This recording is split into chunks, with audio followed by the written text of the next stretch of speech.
Assalamualaikum warahmatullahi wabarakatuh. Halo anak-anak, selamat pagi. Bagaimana kabar kalian hari ini? Semoga kita semua tetap diberi kesehatan oleh Allah ya, sehingga kita dapat selalu melakukan pembelajaran. Anak-anak, hari ini kita akan belajar tematik, yaitu tema 8, lingkungan sahabat kita, subtema 1, manusia dan lingkungan, pada pembelajaran kelima. Fokus pembelajaran ini yaitu pada mata pelajaran IPA ya.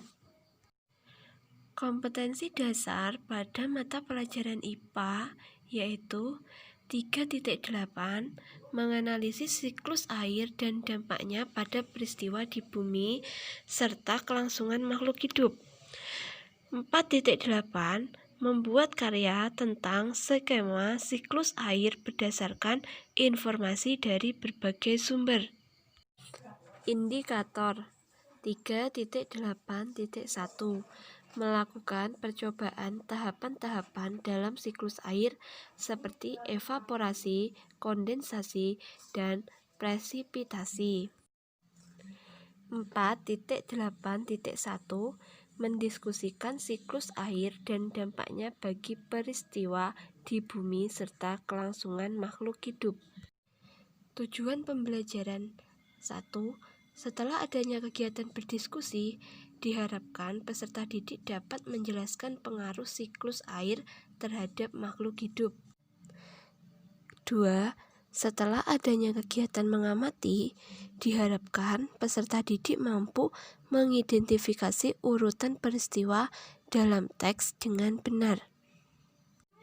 Oke anak-anak, materi pada pelajaran kali ini adalah tentang air. Air merupakan benda cair. Air selalu tersedia di bumi karena air mengalami siklus. Apakah itu yang dimaksud dengan siklus?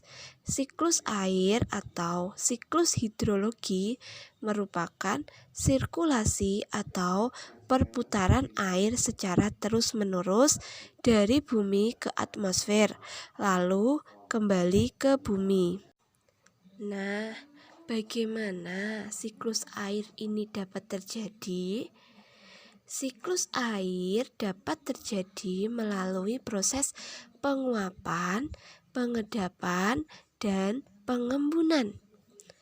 Air sungai berasal dari air hujan dan air yang mengalir dari hulu sungai. Dalam kondisi normal, air sungai tidak dapat berkurang karena menguap. Siklus air akan mengembalikan air yang menguap. Namun, dalam kondisi kemarau yang sangat ekstrim, sungai dapat mengalami kekeringan. Bagaimanakah dengan siklus air sungai? Air sungai mengalami siklus pendek atau siklus kecil.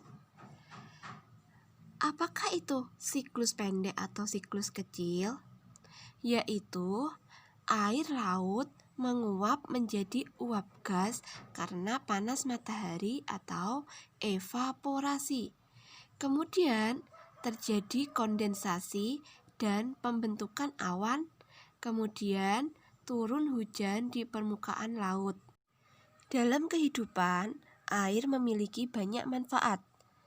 Lalu, apa manfaat air bagi kehidupan? Yang pertama, manfaat air bagi manusia. A.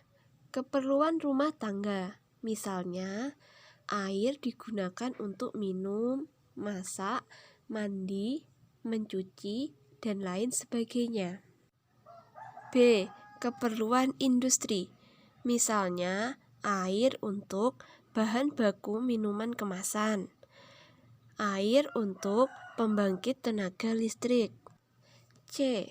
Keperluan rekreasi dan olahraga.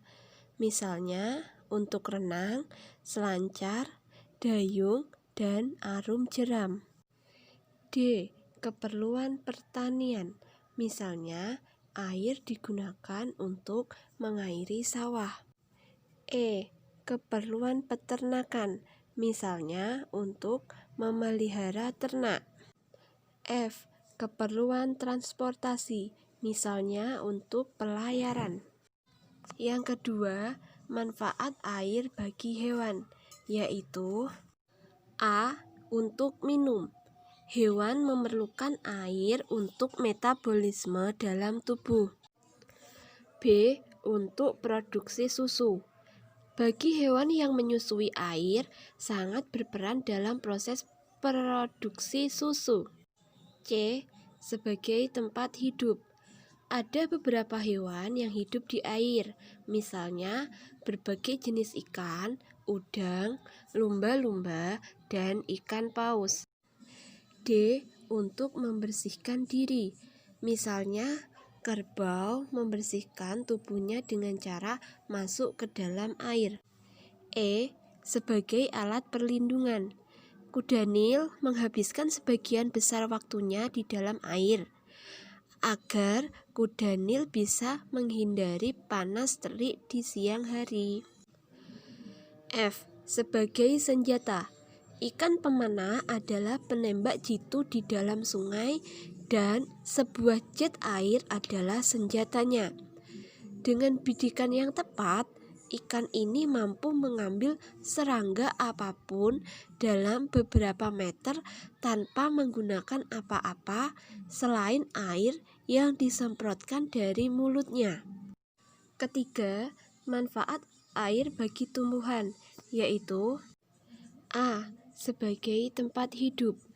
Ada beberapa jenis tumbuhan yang hidup di air, misalnya eceng gondok, teratai, dan pandan air. B. Menjadi pelarut bagi zat hara yang diperlukan tumbuhan.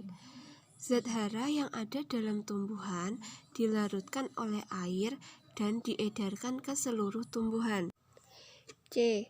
Menjadi alat transportasi untuk memindahkan zat hara. Bahan yang diangkut dapat berupa bahan mineral dari dalam tanah, bahan-bahan organik hasil fotosintesa, dan olahan sel lainnya. D. Menjadi bahan dasar pada fotosintesis. Tanpa adanya air, fotosintesis tidak dapat berlangsung. Kemudian, faktor-faktor apa saja yang dapat mempengaruhi persediaan air? Yang pertama, curah hujan. Kedua, cuaca. Dan yang ketiga, kondisi hulu sungai. Pembelajaran kali ini cukup sampai di sini ya, Nana. Silakan diamati dan diulangi apabila belum paham. Tetap semangat dalam belajar dan jangan lupa tetap jaga kesehatan ya. Sekian dari Ibu. Wassalamualaikum warahmatullahi wabarakatuh.